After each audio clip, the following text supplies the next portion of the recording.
Let's learn how to find your watched videos on TikTok. So welcome back to another app tutor video everyone. In this simple tutorial, we'll show you exactly how to find your watched videos on the popular social media platform.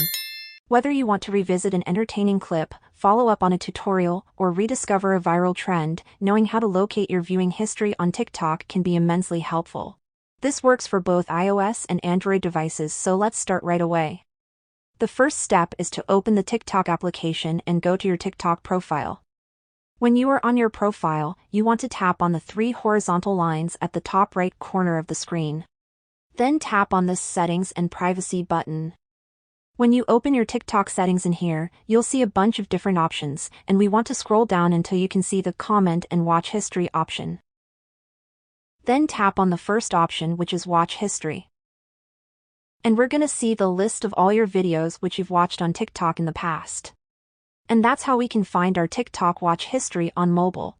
It was pretty simple and quick, and if this video was helpful to you, leave a comment down below and consider subscribing to the channel for more videos like this in the future.